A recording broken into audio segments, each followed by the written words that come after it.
It tells us, Yossi ben Yoezer says, your home should be an assembly location for the Chachamim, for the Torah sages.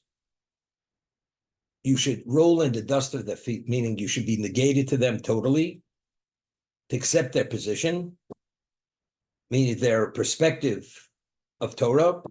But in addition, it says you should drink thirstily of their words. What does that mean? Meaning, as much as you drink, your thirst is never quenched. A person is parched. You drink, you become fully hydrated, you're not thirsty any longer. But here, you should, whatever you drink, it should always be drunk as if you're parched. Thirstily, you should drink their words. That means as much as you have, you don't have enough of them. That's the degree that you relate to the value of what that is. Many years ago, I have a Talmud, and he's a major business tycoon.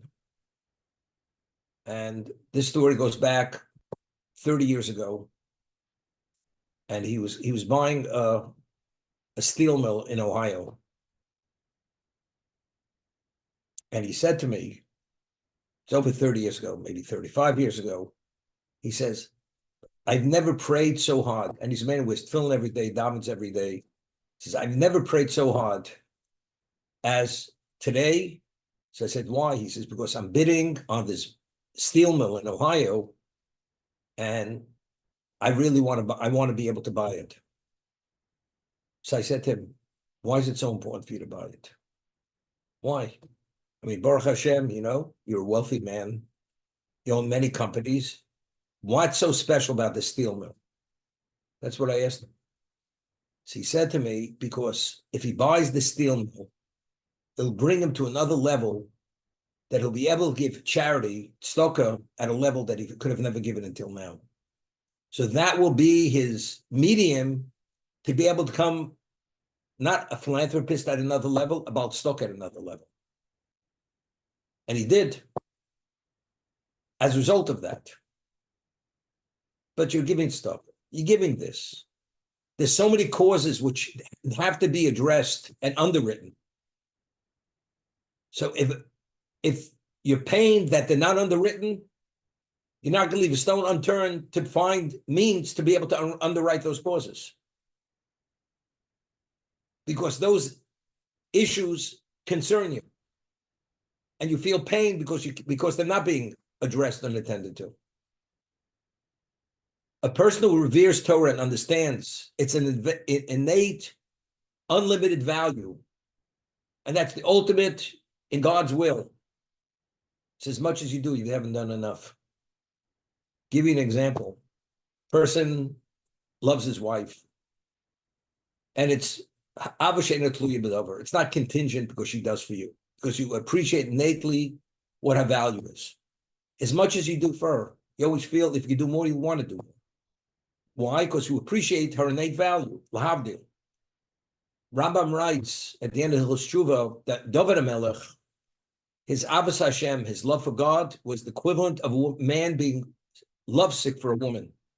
As much as he has, he's never satisfied because the love he has for that woman. These are Rambam's words.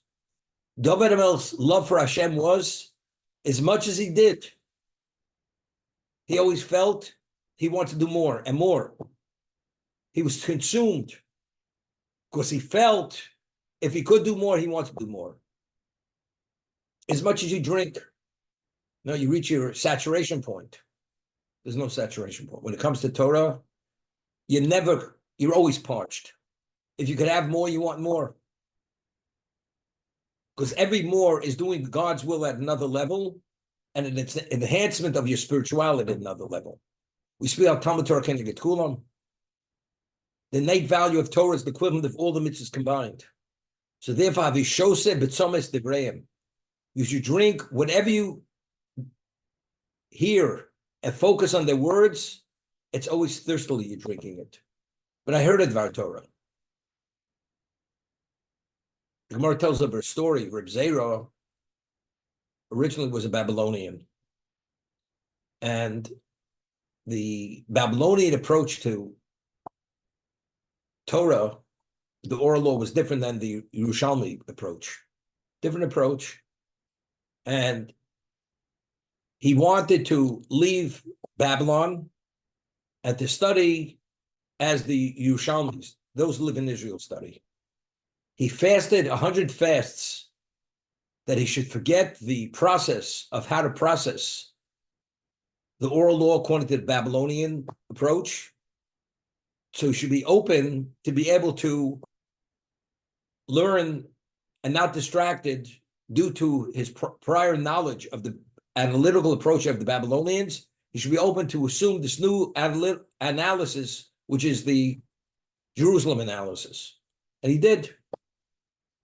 Reb Zera was one of the greatest Amoraim, interpreters of the Mishnah. Reb Zera, a human being is a human being. He would study to a point that his mind had to take a respite. He was so fatigued. So what did he do? He couldn't study anymore. He had to take a break, had to relax.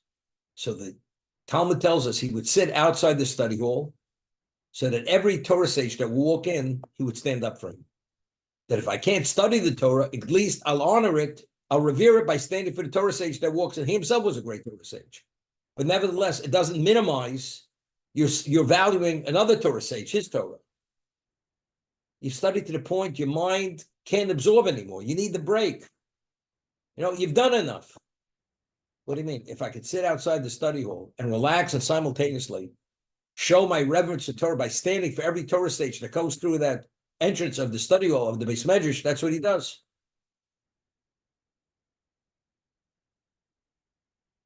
People ask me, when am I going to retire? Right? If I'm here, for one reason, you get your pension, you retire. I'm not in it for the pension. I'm not in it for anything else other than disseminating Hashem's Torah. If that's the case, any opportunity I'm able to disseminate Hashem's Torah, I'm doing it. As long as Hashem gives me the ability, the mind, the energy, the stamina to do it, I'm doing it. That's it. Javi shows up at so many, but you've taught so much. Why don't you take a break? It's enough. You do so much for people. Now do something for yourself. Go on a world vacation. There's a story many years ago. The Panovich Rav, Rabbi Wein, who's a famous Jewish historian, he lives in Israel today. He initially was a lawyer, Chicago, came to New York. He headed the OU. Then he became a Rav in Monsey, a rabbi. He had yeshiva in Monsey. Then he went and he emigrated to Israel. He's there for the past 25, 30 years. I know him well. So he has a Jewish history series. And over there, he tells of a story when he was at Rav in Miami Beach. Panovich Rav. Panovich Rav's name was Rav Yosef Kahneman. He originally was there was a city in Lithuania called Panovich. The only survivors of the Holocaust were him and his son. His wife and 8 children, they were all killed. The community was 10,000 Jews were murdered by the Nazis. He wasn't killed because he happened to be in Israel visiting his son. It's the only reason why. And he's the one who founded the Panovich Yeshiva in Bnei Brak. And he raised he's the world-renowned fundraiser. Besides being a Torah sage, a Gaon in Torah, he had one of a kind of personality. And he raised the majority of the money from South African Jewry. And he already had relation with him going back to the 20s, because South Africans comprised mostly of Lithuanian Jews. They weren't observant necessarily, but they were very traditional. And when they saw a rabbi of his ilk coming through the door, this was like the ultimate, this was like the prince to them. And they supported him very, very seriously. Reb, kind of, the Panovich Rav, he's known as the Panovich Rav. And that's what yeshiva is called, Panovich in Bnei Brak. So he came to Miami Beach. He's going to raise money. This is in the 60s. Rabbi Wein was a young man then. He was a man in his 30s. And and it was in the summertime. Miami Beach is very hot and humid. So Rabbi Wein was going with him all morning. He couldn't keep the pace. Here the man is 40 years his elder, and he's going, and he one appointment after another. Rabbi Wein fails. He's falling off his feet, literally. So he says to the rabbi, the greatest respect, he says, the rabbi's older now, the hottest part of the day is the afternoon. Why don't we come, take a nap in my home? It's air conditioned, and we'll go out in the evening. It's cooler. We'll raise money again. At your age, you take a nap. You go to sleep a little bit. He says, sleep. He said in Yiddish, sleep. He says, that's for the grave. As long as I'm alive, I'm here to raise money. That's what he told him. He has this on the tape, what he told him. I mean, here's a young man. He's falling off his feet. Panovich Rav. He has a purpose. He's there for one reason. He has to raise money for his yeshiva to build, expand. There's no tiring out here. He's full force. Okay? Havi shosem b'tzomis devreim. You drink thirstily their words, but you know so much, you've heard so much. But every bit, the Gemara tells us something very interesting. The Gemara quotes a verse that the Jewish people are like fish in the water. Fish, I know, Larry, I'm not sure, I don't think you were a fisherman, although you lived in South Jersey on the ocean. But fish, when it rains, what fish do? They jump out of the water and catch every droplet of water. You this? I mean, they live in water, but when it rains, they jump out and grab another droplet of water. That's what reason why the Jewish people look at the fish. We're immersed in Torah, but if you hear a new insight, something novel in Torah, you're there. What do you mean? You're more than hydrated. Have a shosid b'tzomis devreim. As much as you have, you're always thirsty for more. That's what it's about. The law is that if a person is within the proximity of a corpse, a Jewish corpse, you're not permitted to display your observance of mitzvos or speak in Torah. Why? It quotes a verse in Proverbs that you don't flaunt your wealth in the presence of a person who's needy. You don't mock that person. Why? A person, when he dies, is not able to do mitzvos. And when you do the mitzvah in his presence, actually, you're mocking the man. You're not able, and I'm able to. Therefore, you're not permitted. You have to be outside of proximity of, at least 4 cubits out of proximity of the corpse.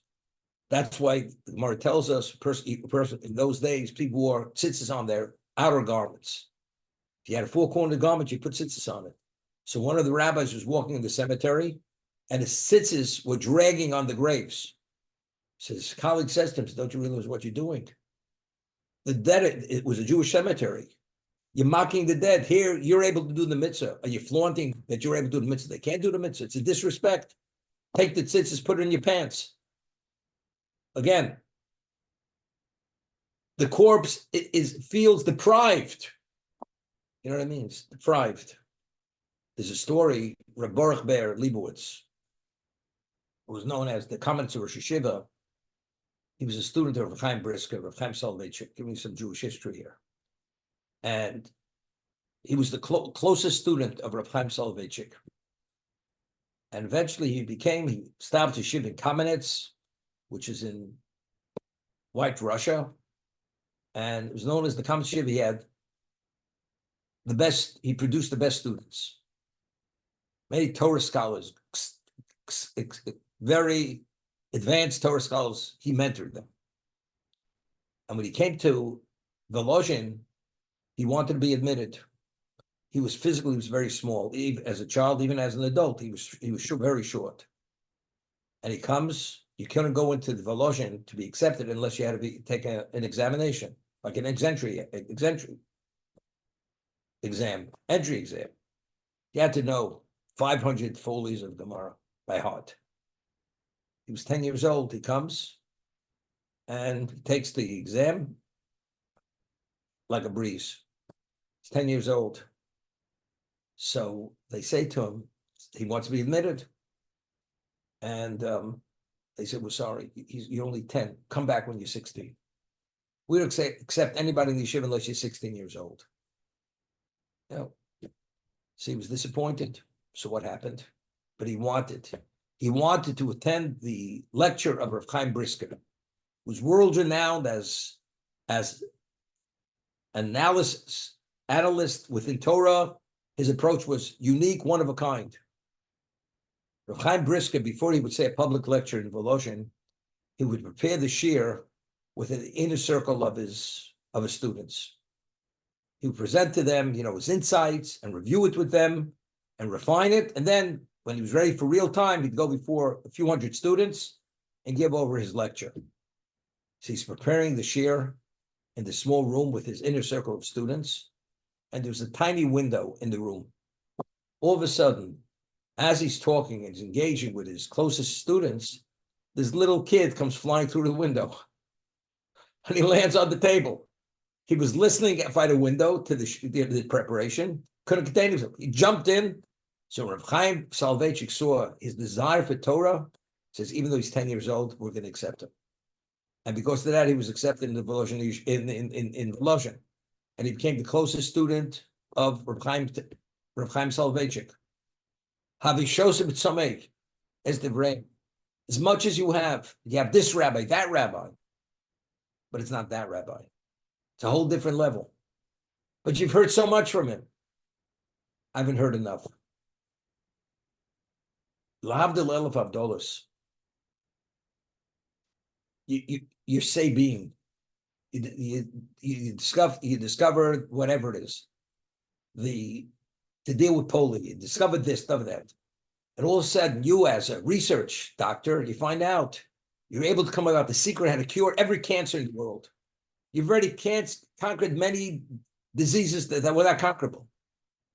Do you have an interest in finding out the secret how to conquer every cancer? How to destroy every cancer cell? What would you say? Enough. Do you know what it means to discover the what's the name? The deal with cancer. And there's no negative side to the treatment. That's how special this new discovery medication is. Cost the person. You know what it means? Saving mankind, arresting all diseases and a heart disease, everything. Why? Because if you have an understanding what the value of that drug is and what it'll do to humanity, it'll wipe cancer off the face of the map and humanity will live healthy. You want the secret to that. You want to come upon that understanding, how to bring that about. If you understand the innate value of Torah, to what degree God esteems and reveres it, to what degree he wants us to have it. As King Solomon says, I've given you one of a kind of commodity. There's nothing which is comparable to this. Don't abandon it. Although you don't appreciate, but I'm telling you, I am the creator. I'm telling you what it is. So if you really tune into that and absorb that, internalize that, there's no stopping. Because that's the ultimate. I'll give you an example. I never went to a casino in my life, Baruch Hashem. I don't ever plan to go to a casino. And somebody says, I got a secret. You could visit every casino in the world, and there's a code to every slot machine. You just pull the lever down 6 times, and every time the coins just start coming out, they don't stop.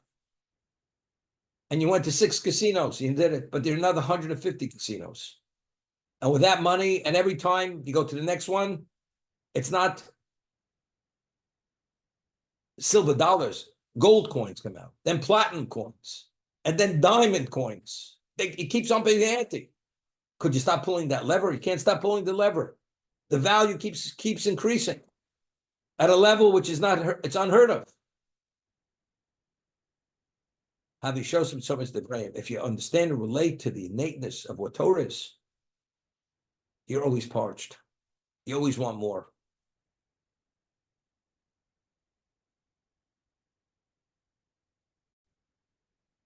We had the era of the early commentators, like Rambam, Rashi, Rajba, Ramban. These were early commentators. When they asked the question, a very difficult question, for them to come to the conclusion, the solution, it was a two-step process. Today, for us to come to their conclusion, you have to write a book about 800 pages thick. Why? Because our level of understanding is so stunted and backward. We have to blast through mountains and peel away layers to get to the core of the issue. They had such brilliance and such deep and broad souls. They were attached to the spiritual. They were able to immediately come upon truth. They didn't have to peel away layers. Comparatively speaking, the Babylonian approach, because it was real exile, they were beleaguered with many issues. So for them to come to the conclusion was much more difficult. They had a whole different the conclusion was the same conclusion, but analytical approach was much more cumbersome. Israel, in Eretz Yisrael, Yerushalmi, they weren't, because the innate kedusha of the land and the whole environment was more conducive to come upon truth more easily. So all the various processes and whatever was necessary in Babylon wasn't necessary in Israel. That's the difference. Thank you for explaining the difference between the Babylonian and